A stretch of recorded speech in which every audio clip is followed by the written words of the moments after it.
frequently you'll keep experiencing a lot of minor issues like some pain, some kind of reaction, some indigestion, gastritis. All major of them is because of your food consumption. Your stomach is very sensitive to food. So what happens, even if the quantity is altering, even if the timing is altering, your body reacts. It takes time for it to adapt to any change. So that is why you have to be little aware. And another thing that I'm seeing, Aya, I'm seeing that your body has one particular hormonal reaction which will always cause a lot of it'll drain a lot of your energy. So it's very easy that you will be put off. Like someone can very easily irritate you. Someone can very easily cause you disturb your inner space. And please understand, it is neither because of you nor because of the person outside. It is just that hormonal reaction. If you understand this much, the way you respond to life will start changing. It will become a powerful cognition for you if you start listening to your body, relating with it, healing it. And I didn't see major health issues, Aya, but please keep a check on the food that you eat, the content of the food, whether it's organic or not. That will have a huge impact in your thinking, in your decision making, and in your health. Yes. So we request Nathraj Magoya, please do get back. Christian Baran has gotten back saying, thank you, Ma, for this revelation. I started using bean organic protein. Maybe that is a problem. Christian Baran, I actually recommend if you could do a Google search of the ingredients. It is increasing a hormone. It is directly like just your directly it is affecting your cognition. This is increasing the stress in your body. So you can just check the ingredients. You'll be able to know that. So now with this, we have come to the conclusion of the segment, and we're going to be moving on to the next segment after a short break. So stay tuned with us as all of us prepare for the Vaikuntha Vasil Darshan, and we'll be right back with you on the next segment of this program.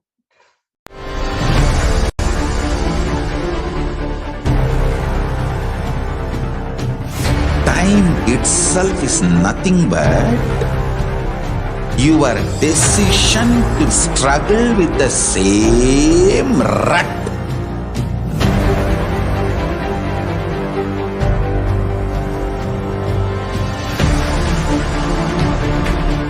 Your decision to struggle with the same rut is time, Kala.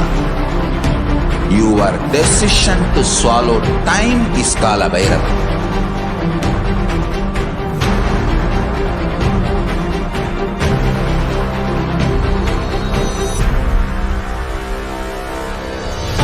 Stand. Be a conscious woman or man. Be conscious being.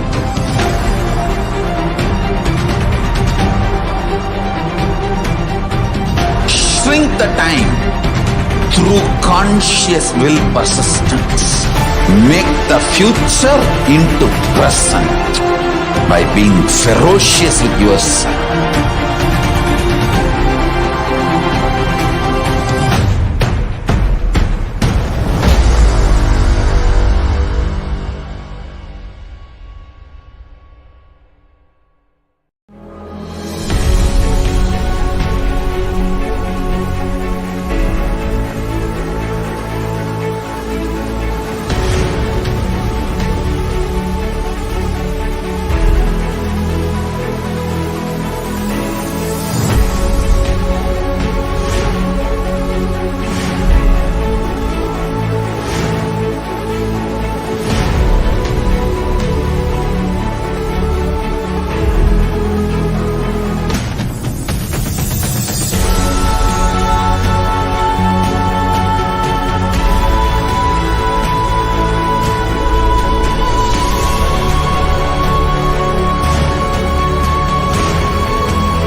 itself is nothing but your decision to struggle with the same rut.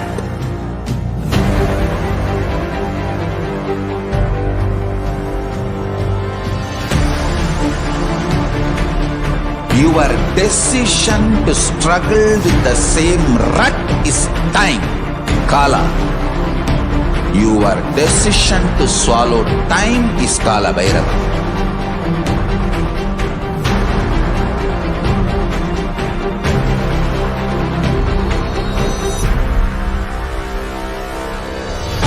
Stand. Be a conscious woman or man. Be conscious being.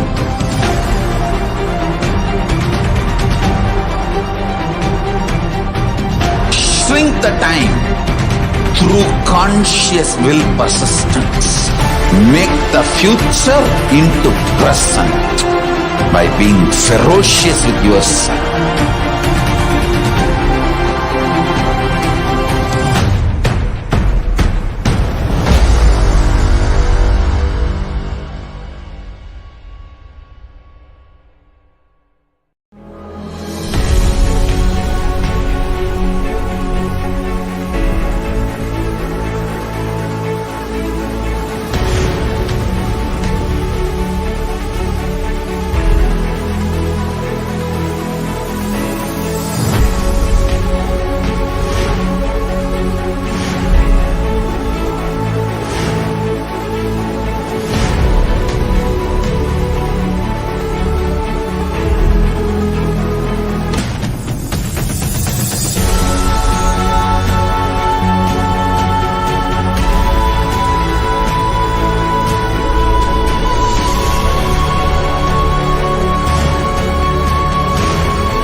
Itself is nothing but your decision to struggle with the same rut.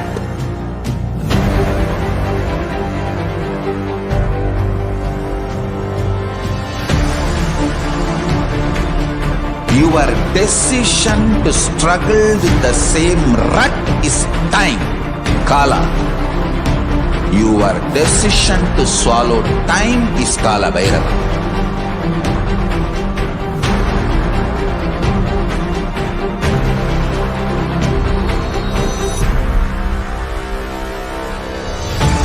Stand. Be a conscious woman or man. Be conscious being.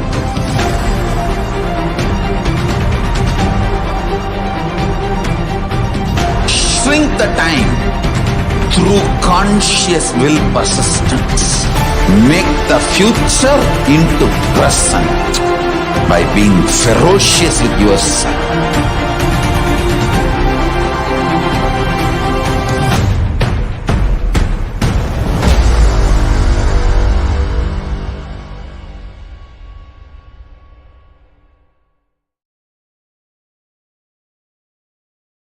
Again, welcome back, dear viewers. So now let us enter into this next segment and understand a little bit more about what is happening in our world today as we are preparing ourselves for the Darshan and the Diksha from Bhagavan Venkateshwara manifesting through the Supreme Pontiff Wisdom. You can let us understand really what is the need of the world today and what is the world going through, as many of us are experiencing this firsthand, the effects of COVID-19, the after effects, the side effects, and the recession induced by COVID-19 pandemic. The COVID-19 recession is a global economic recession caused by the COVID-19 pandemic. The recession began in most countries in February of 2020. And so it's been almost 2 full years since we've been in this recession worldwide. And COVID-19 lockdowns and other precautions taken in early 2020 drove the global economy into a crisis mode. Within 7 months, every advanced economy has fallen into recession. So even among the wealthiest nations, US, Canada, Australia, UK, all of these countries have experienced the effects, the after effects, the side effects of this COVID-19 pandemic in the economy, just as the Supreme Pontiff Wisdom revealed in the beginning of 2020 that the effects would be felt worldwide, that nobody will be immune to the effects of this, the side effects, the after effects of this COVID-19 pandemic. So here we can just look at a map showing the real GDP rates recorded by the International Monetary Fund. The countries in brown are those that have faced a recession. So most countries across the globe have experienced some type of recession during this pandemic. Few countries in Asia and Africa have been immune from this, but most countries, including the US, Canada, Australia, and India, have experienced the effects of this COVID-19 recession. In 2020, the stock market crashed, and this was in early 2020, around March of 2020, and this led to a sharp rise in unemployment rates. The collapse of the tourism industry has also affected many countries worldwide who depend on tourism as their main source of income, the main source of industry. In many countries, many developing countries depend upon tourism as their main source of income. And of course, the hospitality business has also collapsed during this time, as many people have stopped traveling, has stopped using any hospitality services. And again, this has affected many countries who depend on tourism and the hospitality industry as their main source of income. Countries like Singapore and many of the Caribbean countries that depend upon tourism as their main source of income. And there has been a collapse of the price of oil as people have stopped traveling as much and are forced to stay at home. Many industries are shutting down. So the price of oil has also collapsed. There has been a collapse, and of course, small businesses who are unable to keep up during this pandemic, are unable to make ends meet during this time when many people are downsizing. There has been a destabilization and collapse of the energy industry. So prior to 2020, the sustainable energy resources were of high priority. After the onset of the pandemic, there has been a 30% decrease in the investment in sustainable energy options. And of course, there's been an increase in government debt across the globe.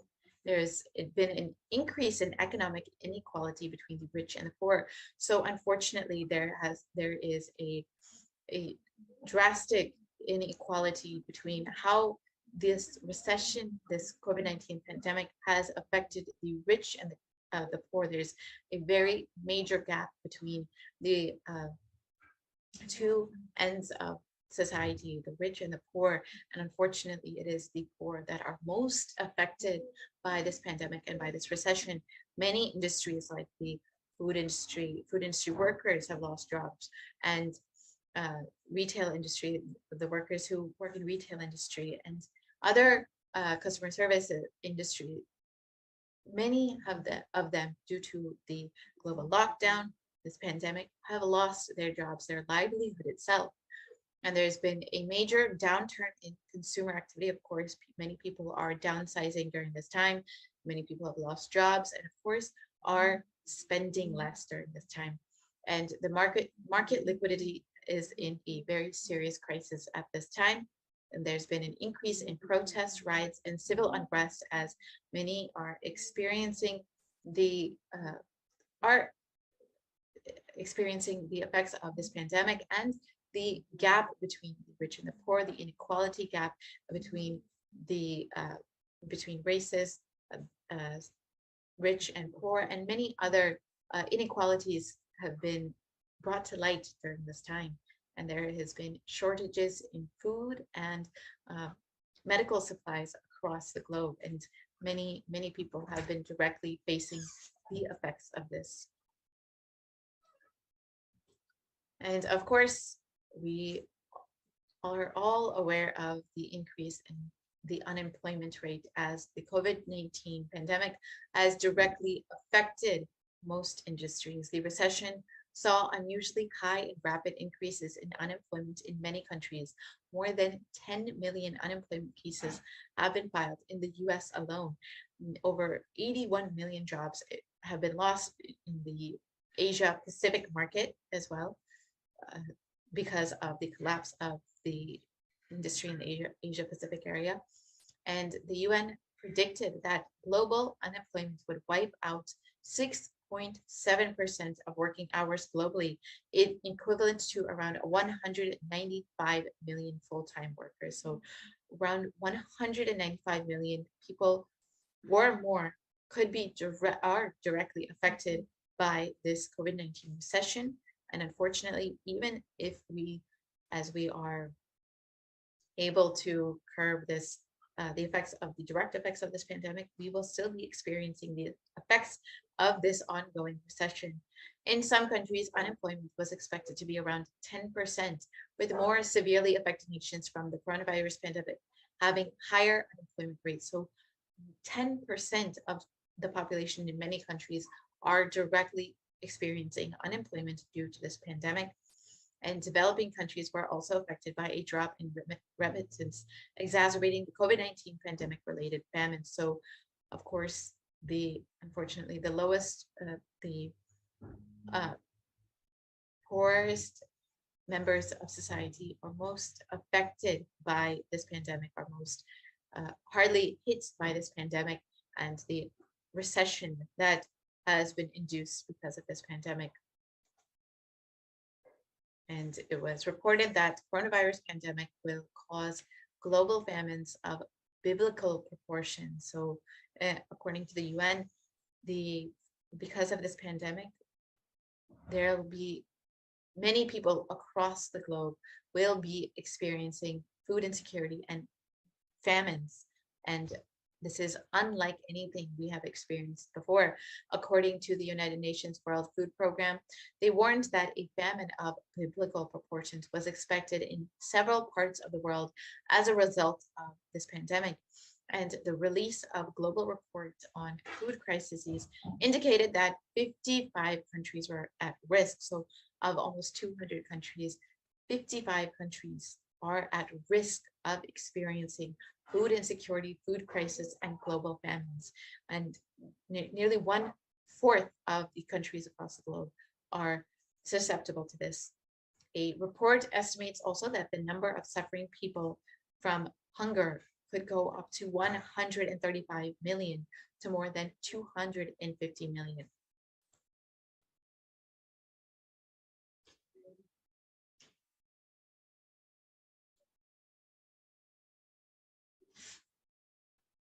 So almost a double in the number of people who are experiencing hunger and starvation across the globe, from 135 million to almost double to around 250 million people could experience food insecurity and food crises, these food shortages.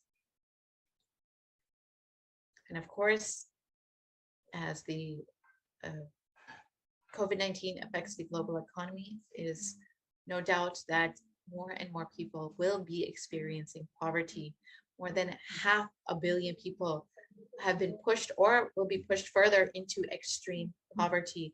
According to the latest IMF growth projections, 33 developing countries will still have 20 by 2026 per capita income levels that were in 2017 PPP terms below their 2019 level. So there will be, essentially, we are moving backwards in our progress. And by 2030, poverty estimates, we find that poverty headcounts will be at least 5 million time, 5 million higher in 25 countries compared with pre-COVID-19 trends.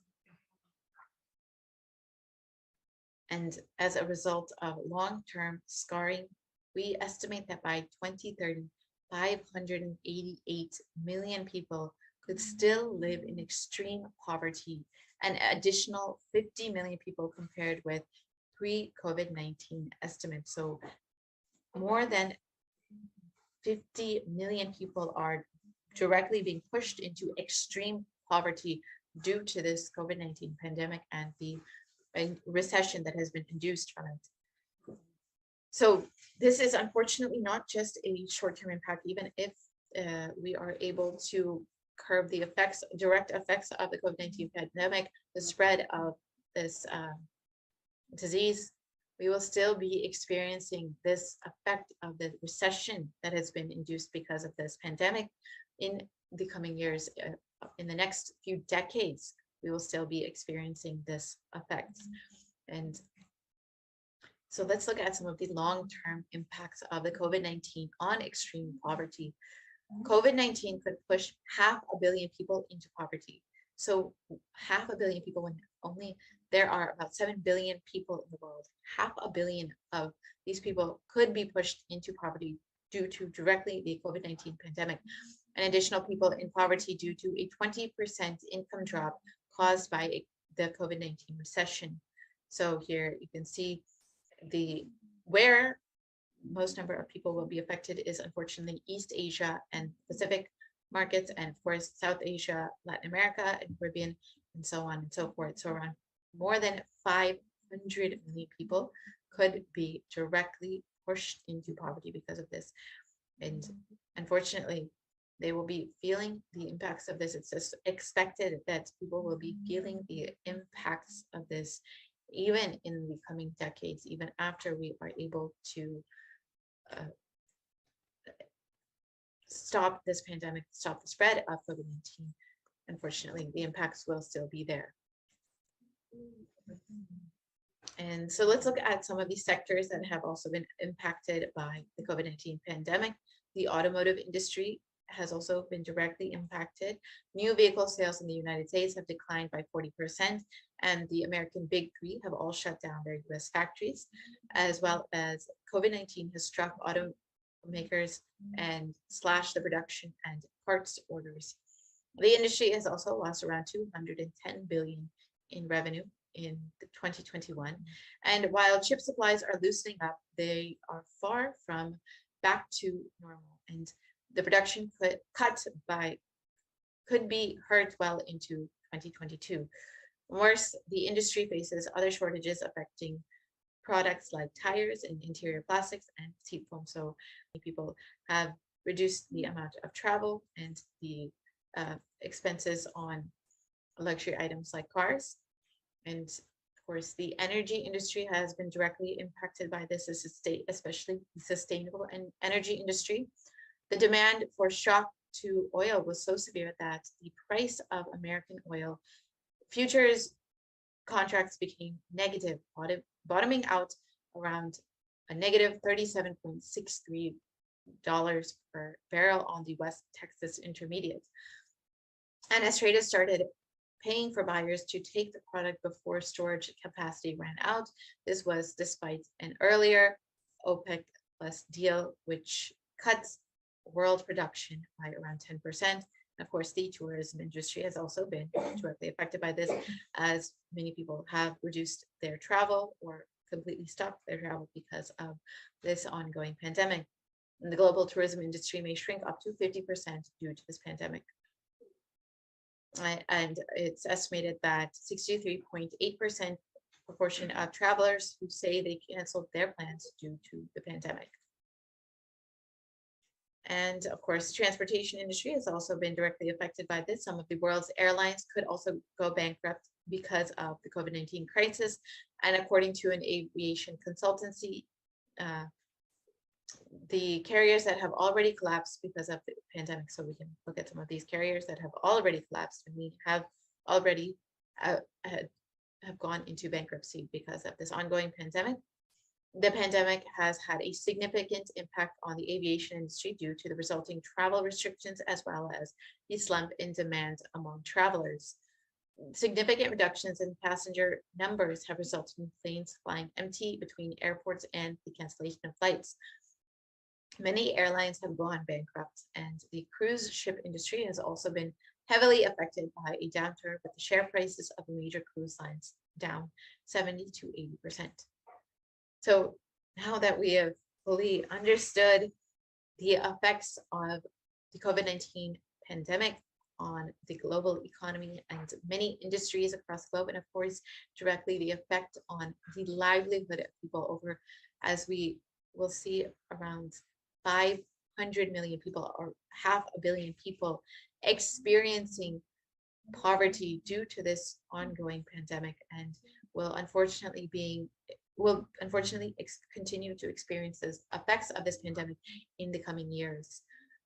So now that we've understood what kind of situation the world is in right now, and have statistically gone in and understood this, and have put numbers to what each and every one of us have already been experiencing, let us understand who is Bhagavan Venkateshwara and how we can receive the blessings and grace of Bhagavan Venkateshwara at this time of need, when each and every one of us are directly experiencing the effects of this pandemic. How we can connect with Bhagavan Venkateshwara and how we can receive his blessings, his grace, to experience wealth, consciousness, and abundance at this time of crisis. Venkateshwara is one of the most powerful modern day incarnations that has happened in Kali Yuga.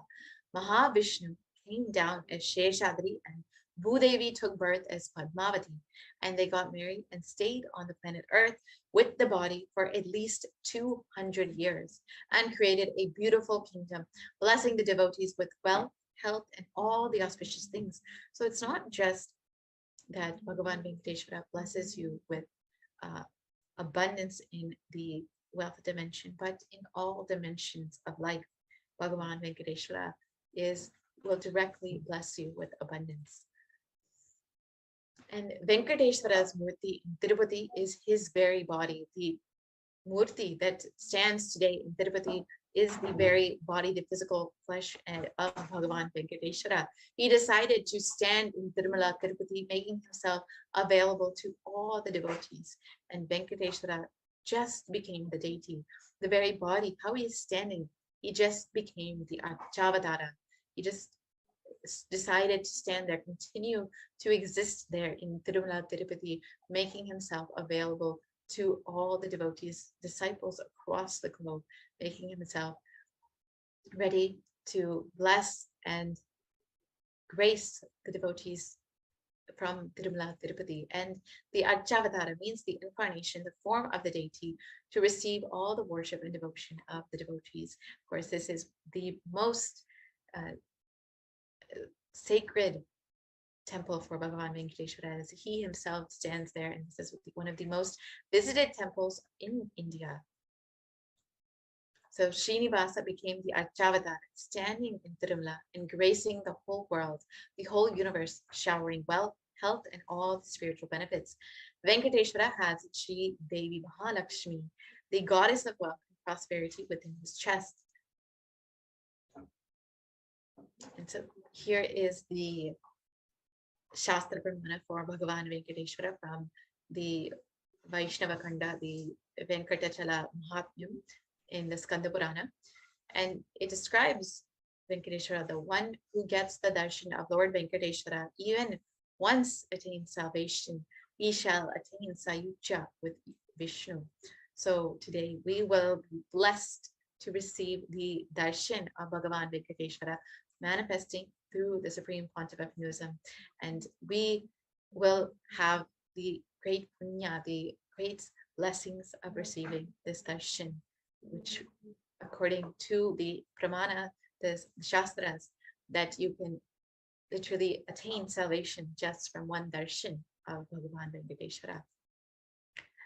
And in the Brahmanda Purana, it also contains the Sri Venkateshwara Sahasranama, the 1008 names of Bhagavan Venkateshwara, which occurs as the conversation between sage Vashishta and sage Narada, and also the Venkateshwara Ashtottara Stotram, the 108 names of Bhagavan Venkateshwara.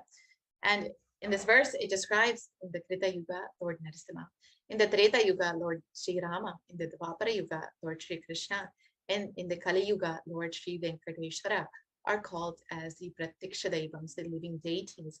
And Bhagavan Venkateshwara as the living deity, as the Supreme Pontiff of Hinduism, manifesting through the Supreme Pontiff of Hinduism, is making himself available for all of humanity to connect with and to receive the blessings of at this time of crisis.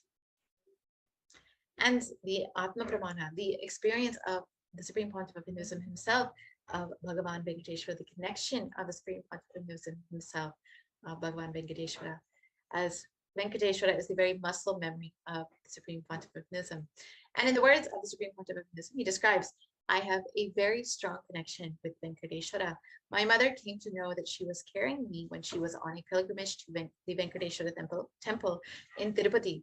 She did the Anga Pradakshina, the circumambulation of the temple, by rolling on the floor around it. And after that, she vomited. Usually people vomit after the Anga Pradakshina. They gave her the prasada, the consecrated food of laddu, the fried Indian sweet. And after that, also again, she started vomiting. Then the elders saw the pulse and confirmed that she was carrying. The first sweet I got is from Venkateshwara. I have a strong connection with Bhagavan Venkateshwara.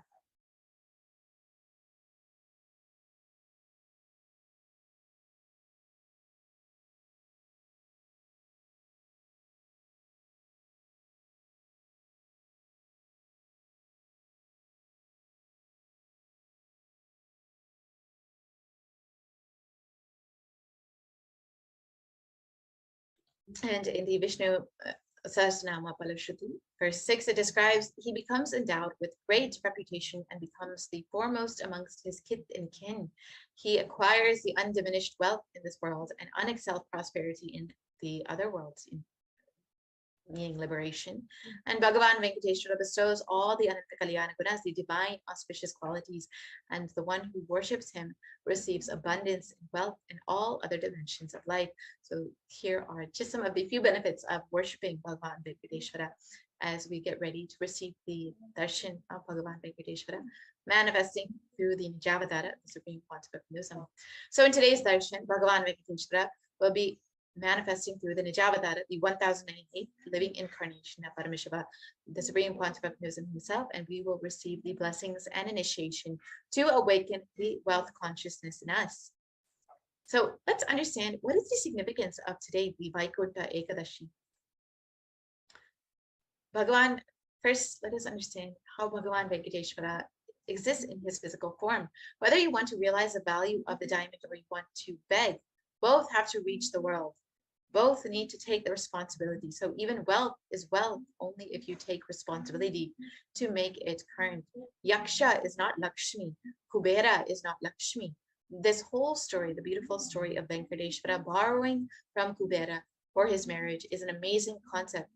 So if many of you do not know, when Bhagavan Venkateshwara came down to marry Devi Lakshmi as Padmavati, Vishnu came down as Bhagavan Venkateshwara to marry Devi Lakshmi as Padmavati, the Venkateshwara, Bhagavan Venkateshwara, had actually borrowed wealth from Kubera. And so it's understood today that even today, Bhagavan Venkateshwara is still paying back that debt to Kubera just to keep this flow of wealth continuing, that Bhagavan Venkateshwara has taken out this loan from Kubera. So in this, it describes that the Supreme Pontiff of Hinduism himself has described about this story of Bhagavan Venkateshwara. And he states this whole story, beautiful story of Venkateshwara. The borrowing from Kubera for his marriage is an amazing concept. He is making Yaksha to Lakshmi. He is making reserve to reserve. Understand, he is making the reserve to reserve. Dam has no use. If you can't produce current out of it and reach it to the people, it is an amazing truth. There is a village folk story where Venkateshwara borrows from Kubera for his marriage, and he is still paying off that debt. Are, don't you understand? It is an amazing truth. Fellow who has Lakshmi on his chest needs to borrow from Kubera. It's one of the important truths revealed. Venkateshwara takes the responsibility of reserve to reserve. And the story ends with a beautiful line. Till the end of Kali Yuga, he'll be paying out only the interest. In the end of Kali Yuga, only he will pay the whole capital. If he pays the capital, the current will stop, economy will stop, whole thing will become part of the reserve, and life is over. So you can see the great Tyaga of Bhagavan Venkateshwara by taking out this loan from Kubera and keeping the money currency, keeping currency current, and just keeping this whole Bhuloka still functioning.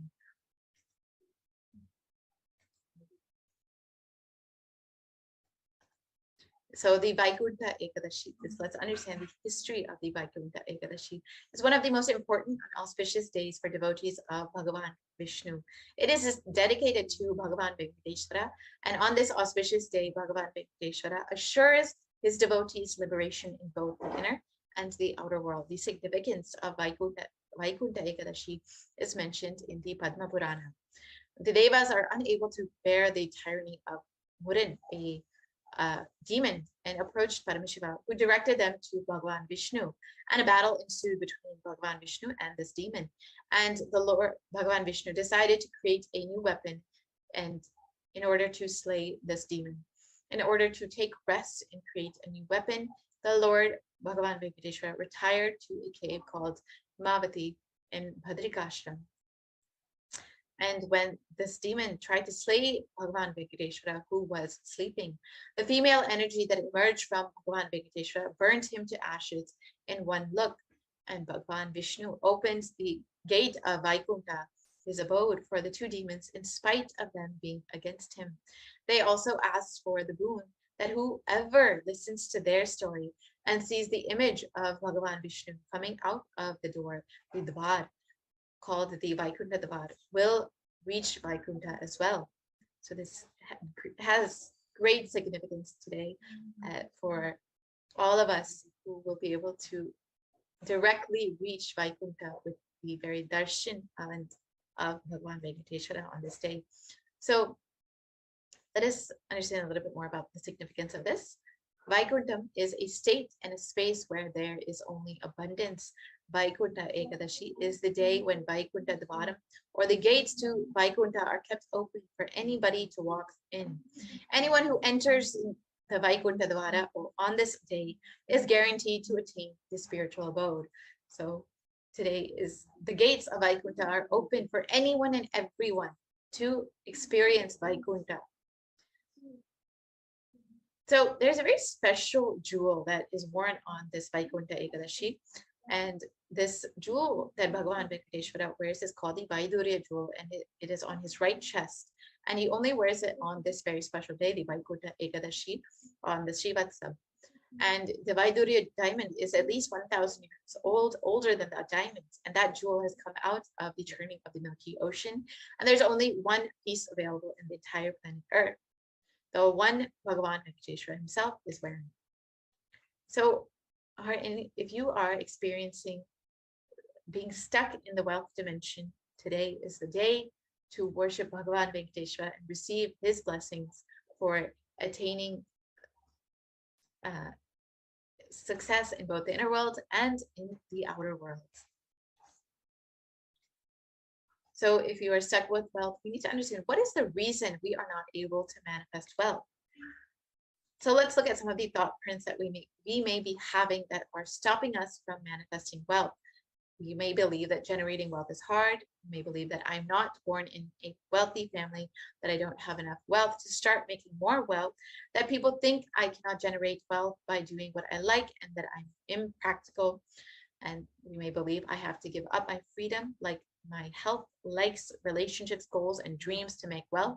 And even if I generate wealth, it doesn't stay with me and leaves me, so I have to make a lot of wealth. And to make large wealth, I need to cheat and be corrupted. So other thought prints you may be carrying about wealth that may be stopping us from manifesting wealth is that once I am wealthy, I have bigger problems to attend and safeguard my wealth. If I become wealthy and successful, I will attract more enemies and lose my friendship. People will start liking me for the money that I have and not really me. More wealth is uncontrolled freedom that leads to bad habits and lifestyles. And many times we don't want to be wealthy, looking at some of the wrong examples. So we may be stuck with wealth because of all of these reasons. They may sound factually correct, but they are not. So what is the real reason that we may not be manifesting wealth? The actual reason that we don't manifest wealth is that our fundamental ideas and understandings of wealth is wrong. Our very diagnosis of why we are not manifesting wealth is wrong. Our ideas of wealthy people are wrong. That pretty much sums to everything that we know about wealth is wrong, which is the reason that we don't manifest wealth. So now let us have the correct understanding about wealth. What is wealth? So according to Wikipedia, wealth is the abundance of valuable financial assets or physical possessions, which can be converted into a form that can be used for transactions. And it goes on. And this is according to what modern day understanding is of wealth. We've all heard of it. We don't need to necessarily go into depth about this. So let's now look at wealth as per Investopedia. Wealth measures the value of all the assets of worth owned by a person, community, company, or country. Wealth is determined by taking the total market value of all the physical intangible assets owned, then subtracting all the debts. Essentially, wealth is the accumulation of scarce resources. So I'm not sure what any of that means to any of you, but this is not the actual definition of wealth as per Hinduism. Here is another definition according to Cambridge University. So let's actually look at the real definition of wealth as per Hinduism.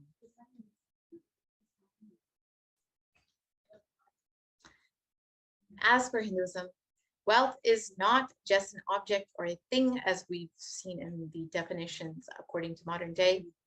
It is an extension of you. Anything that adds to you is wealth. The quality of your health that you enjoy, the state of your relationships, the fulfillment you experience in your career, your mental state, your sense of inner fulfillment. All of these are measures of the success with which you have created wealth in your life. Wealth is not just money or currency. Money is one type of wealth. Currency is another type of wealth. And the assets are another type of wealth. But being alive, active, is actually a type of wealth. All four of these put together, money, currency, assets, being active, alive, wealth is wealth. Wealth can be equated to the life energy that you express. And all of these dimensions of wealth are just that, the expression of your life energy. Yes, so now let us understand as per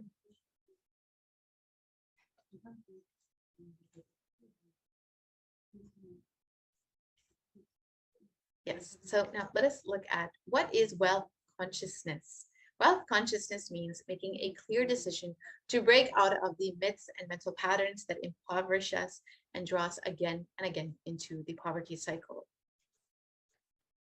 So life can be equated to two things. One is the ability to achieve what you want in the inner and the outer world, or the other option is just getting stuck in both the worlds. Wealth itself is not wrong. Your concept of wealth, if it is correct and proper, not only will it not be wrong, it will be right. If you have wealth, at least as the goal of if you have at least the goal of creating wealth in your life, you will be creative. Your energy will be channeled properly. So creating wealth is not something wrong. It is intense creative energy. And so a few basic concepts about wealth that we need to understand. When a man decides to create wealth, not steal, understand, creating wealth, you will have wealth and the great fulfillment that you lived. And your whole energy will be towards the creation, not destruction of others. The people who are interested in destroying others and harassing them, they're completely dull, dead. In their very consciousness, they are poor. If you are grabbing from others without contributing anything, that is called a sin. Those methods of grabbing, stealing, robbing is wrong, sin. So creating wealth is an intrinsic part of life. The first priority in life should always be for moksha, enlightenment. Till that happens, the second priority in life can be wealth, creating wealth. Anything else is a third priority. So first, remove the guilt about wealth from your life. Second, understand the expression of wealth through you is equivalent to the wealth that you create, not grab, but that you create. So now let us understand diagnosing why we are not manifesting wealth. So first, we need to have the right diagnosis of why we're not manifesting wealth. Everybody wants to have wealth in their life, but they do not increase the life energy in them to the level that they want it. Wealth can be equated to the life energy you express. It is a straight equation because as of now, a normal man has wealth as the first priority in life. So if you do not have wealth, do not blame anybody. You are not expressing life in you. Life energy is not happening inside of you. So you don't manifest what you want, what you desire. You manifest what you believe. You manifest your cognitions, what you cognize and perceive as reality. Many of us, so we need to understand the gap between our beliefs and our desires. Many of us feel that I really desire wealth, but deep down we believe wealthy people are arrogant people, bad people, they do a lot of wrong things. So if you carry this belief, wealthy people are arrogant, bad, wrong, they do wrong things and exploit others, you have this cognition, this belief, how will you manifest wealth in your life? Your perception is the key. Your perception is material out of which your reality is made. If you desire wealth, but you believe, perceive, cognize wealthy people are bad, or wealth is too much responsibility, naturally, you will not manifest wealth in your life. The gap between your desire and your perception is called mental patterns. So now let us look at some of the common beliefs that you may be carrying about wealth. So one of the most common beliefs that many of us carry is that wealthy people are arrogant or bad people. So we carry the deep resistance of wealth, leading us to not accumulate wealth. And even if we accumulate wealth, we carry the guilt of wealth. So this is not the truth. Arrogance does not come by wealth. Arrogant people will be arrogant whether they have wealth or not. Arrogance means behaving as if you are more important than others or know more than others. So however, we wrongly associate wealth to arrogance and create a pattern and start hating wealth as well, the same way that we hate arrogance. Another common belief that many of us carry is that poverty is good. Deep inside of us, we label poverty as a good quality. We feel reverence and respect for poverty. If this is the case, how will we manifest wealth? At least when you brag about your wealth and try to create an identity, you will be little intelligent because society would have beaten you and you would have learned a lot of lessons from society and you will become more creative. But if you are bragging about your poverty and creating identity that is the worst cunning identity, not creating wealth is a sin. This is an important understanding that we need to have. Not creating wealth, not having that creative life energy inside of you is a sin.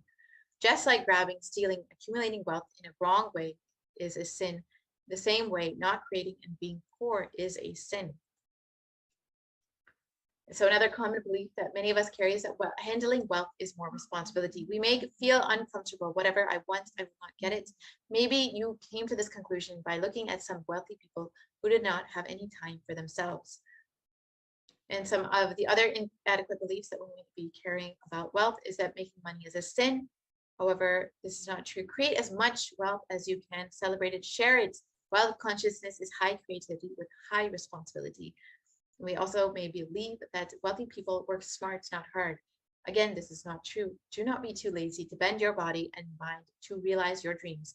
If you read the story of any famous millionaire today, you will see that wealth did not come from a genie in a bottle. Comes from hard work. And then another inadequate belief that we may be carrying is that you have to be worthy of wealth. However, this is not true either. Wealth serves those who are wealthy in their very consciousness. So anything that you cognize, you create a certain energy field about your cognition. You attract situations, people, everything around you to make that cognition into reality. All you need is will, persistence. Your decision, you are not going to give up. Your intention is will, persistence. So first, we need to repair our mental patterns. Your mental patterns go on affecting you, but you always tell yourself, I'm too busy to repair myself. It's like sitting in a broken car and going on, rotating the handle, or pushing and pulling the gears, doing whatever you want. You're not going to move 1 inch. And if somebody says to you, why don't you repair your broken car? You're not moving anywhere. You tell them, no, I'm too busy to repair. I can't get down now and repair because I'm busily, hurriedly going to some place. This is utter stupidity. So first, you need to understand that it is possible. You may be desiring to have wealth, but you may not be believing, perceiving, cognizing it as your possibility. The first and foremost important step that we need to do is create an energy field of attracting wealth around us. So now let us understand the secrets of attracting wealth as revealed by the Supreme Pontiff of Hinduism himself.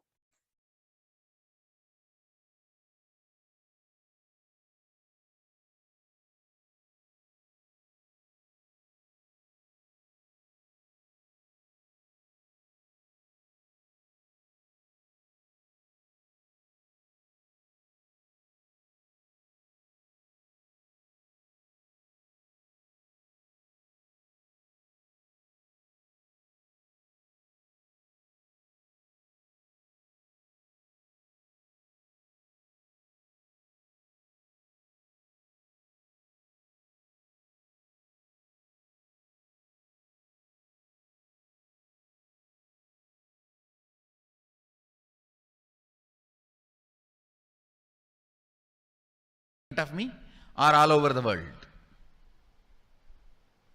I'll do it.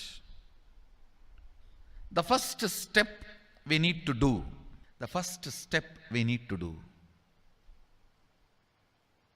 looking back, the gap between your desire and your cognitions. How you started perceiving wealth, money. How you started perceiving. I can tell you a small story. First time, how I was introduced to money and started interacting with money. I still remember my 3rd birthday. My father has given me a Ganesha who actually ate food. If you have read my biography, you would have read the incident. If you are interested, you can go to YouTube where I have narrated the whole story. I was given that Ganesha as a gift and I was so curious and busy with playing with the deity. And then in Indian village we have a habit, all the family elders will give coins on the birthday as a gift to the kids. So I was sitting and playing with my Ganesha and all the family elders came. I am supposed to bow down to them. It's a tradition.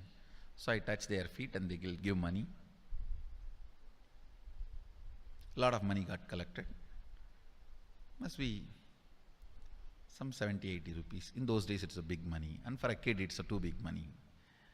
And it was too much of coins and notes, so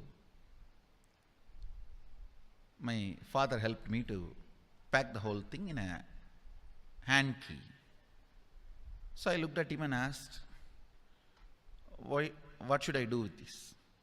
He said, you can buy whatever you want. I said, I don't need anything. I only wanted this Ganesha. You already gave it to me. I don't need anything. He said, then you can give it to anybody you want. So I just called all my cousins, brothers, everyone was playing. I grew up in a large joint family. 27 of us grew up together. So it's almost like a one school, small school. So all of them are playing. I called in my loud voice, "Hey, anybody wants come and take this money? I don't want it." So 4, 5 kids were running, and my elder brother ran fast and took the whole thing, whole hand key. My father told me to tell my elder brother to share everyone, to share with all. I said, I have decided I don't want. And I said, whoever wants, take it. So he took it. How can I interfere in this after that? It's up to him. I will not even interfere, giving any further instruction to how they should share or who should share and all that. I said I don't want. That's my first relationship with money. I still see very clearly that's the same relationship.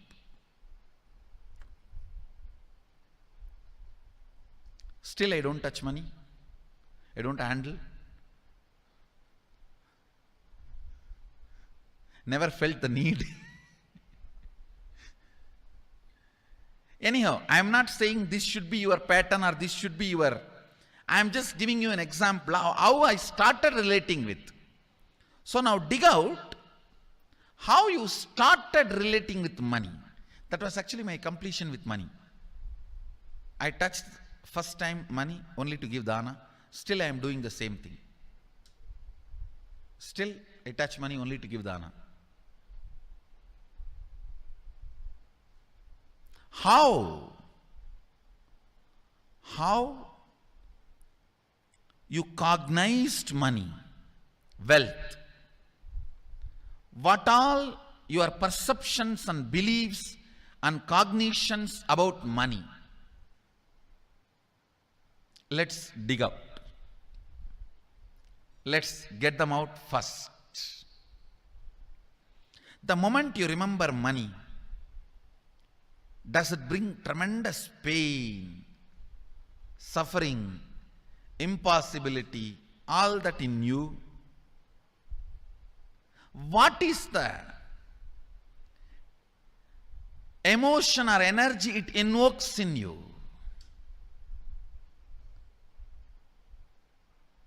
So put your pen to paper and just keep writing whatever comes to your mind.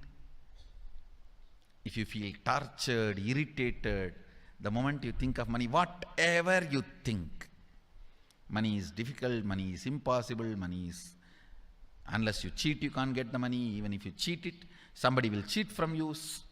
So much goes on inside you about money. Your incompletions with money. Just spend few minutes and let's dig out all the incompletions, mental patterns we have, perceptions, beliefs and cognitions we have about money. Listen, the first step we need to do now, cleaning up, completing these mental thought patterns, the incompletion patterns related to wealth, and stopping them from recurring. Please understand. Biggest problem is when you do not recognize something as a pattern, it continues to exist in you and recur. Please understand. Recurring, for example, today you remember, yes, I have a lot of incompletions and patterns. Incompletion means, let me define.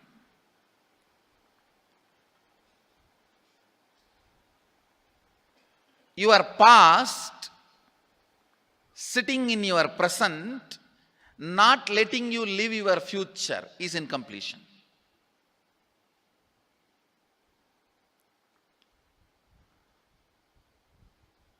It has no logic. Because you lost love of somebody, you decide never to love again. It has no logic.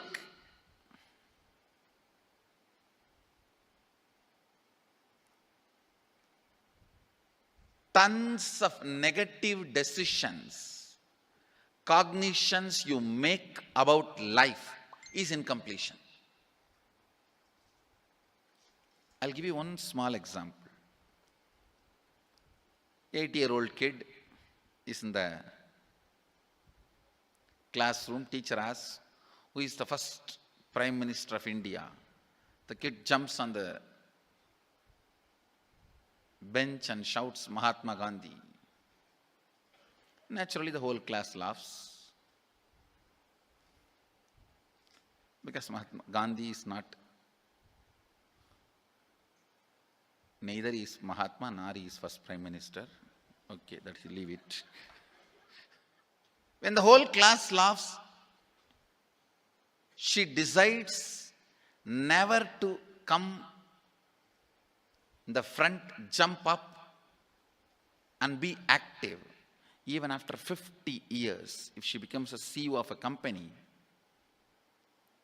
in the team meeting, she will be telling her ideas to somebody else and somebody else will be presenting. Even if she is the head of the meeting, she will continue to suffer the decision she made at the age of 8. How many of you see this is happening even in your life in some form? That is what I call incompletion.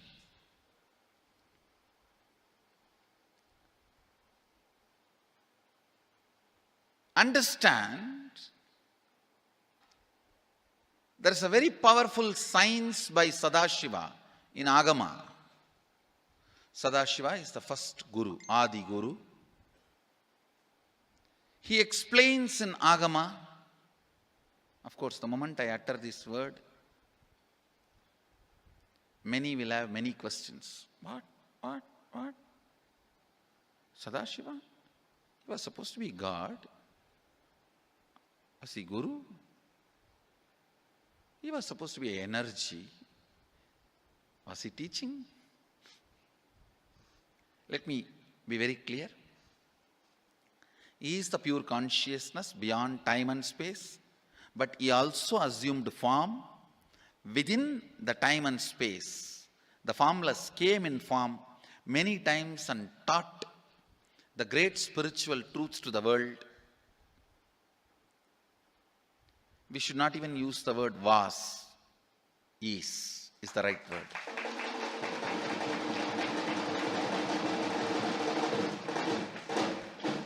He gives a beautiful science of completing with this incompletion patterns, known, unknown. Understand, if you know the reason for certain pattern, it is called known pattern. If you don't know, it is unknown pattern. Sometimes you will have a heaviness, suffocation, but you don't even know why. That is unknown pattern. Sometimes you know why you are going through what you are going through. That is known pattern. Known or unknown, you can complete. You can be out of it. It is possible. It is possible. I'll explain this science of completion. Understand, this one technique can help you whether you want to get rid of your headache or your whole ignorance and get into enlightenment.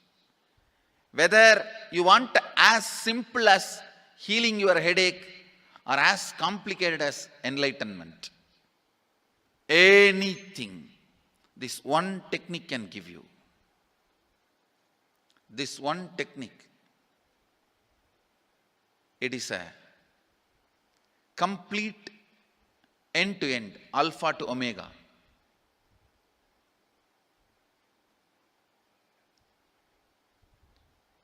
It's from Sadashiva directly. In the Agama, 94th verse, 22nd technique. The chapter is called Shivajnanopanishad and also called as Vijnana Bhairava.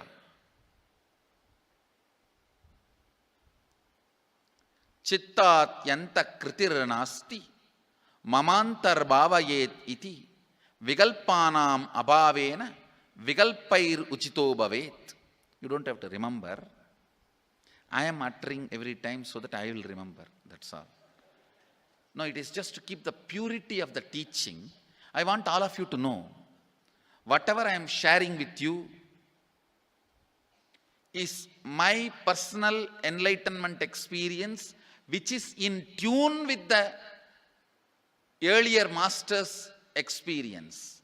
My Apta Pramana, my Atma Pramana in tune with the Apta Pramana, means the earlier masters, the Shastra Pramana. Only that can become your Sakshi Pramana. Never learn from a person who does not have Atma Pramana, enlightenment. He will be only Pandit, repeating. Same way, never learn from a person who claims yes, enlightenment, but does not keep his experience in tune with the Shastra Pramana and shares with you. It's always dangerous. Maybe it must have been good for him, but we don't know whether it is good for all of you. The Atma Pramana should always be acid washed with Apta Pramana, Shastra Pramana. Only that can become Sakshi Pramana, experiential reality for you. Never learn from anybody who has only knowledge, not experience. Same way, never learn from somebody who claims having only experience and does not connect, purify, make it in tune with the Shastra and presents it to you. There is always a danger. If you don't bother about the Shastra Pramana, you may be having kakka biryani. Be careful. Listen. To keep the purity of the teachings, I keep the original Sanskrit verses. I'll give you the translation now. Consciously feel within the mind stuff of past memories of incompletion, with its activities as mind, intellect and ego, not existing in me. By contemplating this way in your inner space, disidentify from the past impressions and memories of completion. Put your active attention at the space of past happening. Relive these imagined impressions and memories of incompletion. Then the mind stop having fully ceased from its present characteristics of forming thought patterns and cognitions is complete. Thus you become complete and achieve the original space of complete completion. Listen. Now I will explain. I have read out the translation. I will explain what to do. Now you wrote many of the patterns, incompletions, thought currents you are having about money, ideas, cognitions you developed about money from the young age. Do only one thing.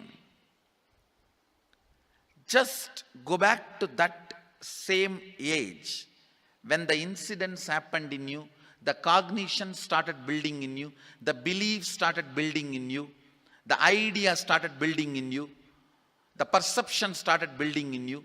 Relive the same situation. I am not asking you just remember. Remembering means, for example, something happened at the age of 7 which is still hurting you about money. You asked 1 rupee from your uncle and he did not give, but he gave it to his son. It's still sitting and hurting. If now you are 47, this happened 7. You being 47-year-old person and remembering what happened at the age of 7 is remembering. Forget you are 47. Forget who you are now. You may be having millions. Just become that 7-year-old who asked and did not receive. For you, that 1 rupee must have been almost life. I have seen people, they develop even wheezing when they were not given as simple as a chocolate or an ice cream by their friend or family or brother. I have seen. Because for a child, it may be life. Just go back, forget who you are now. Become that person. When that incident happened, relive. Just see what has happened at that time. You will see many of the unknown, suppressed emotions will break. And I tell you, many diseases will be healed. I have seen people walking out of tumors, cancers, asthma, wheezing, just by completion. Because many of your diseases have their roots in some of the incompletions of the past. When you relive, many pain parts in you breaks. Pain bodies collapse. The pain patterns melt down, which completes many other issues which you don't even remember. I have seen when people do completion, to complete the wealth-related incompletions, suddenly they get into health, because the same incompletions which created wealth issues only were creating health issues. When they melt down, people become free even from both. Listen carefully. I'll repeat once more. Now you would have written so many patterns, incompletions, thought currents, ideas, cognitions. Take few minutes. Go back to each incident, each pain, each hurting. Relive. Relive. Relive. Don't justify what happened. Don't try to console yourself. No consolation will work. No justification will work.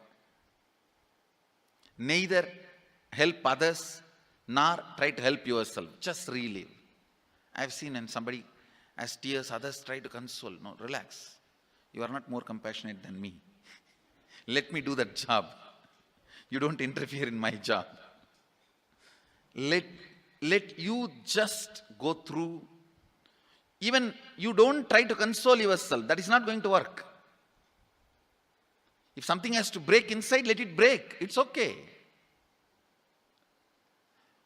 When you relive, the powerlessness, incompletion, loses power over you. I'll guide you step by step. And I commit with you, I'll lead you all to completion. And I know how to awaken, trigger the incompletions in you and break them. Help you to relive and relieve. I am supporting all of you. Have courage. Let's clean up.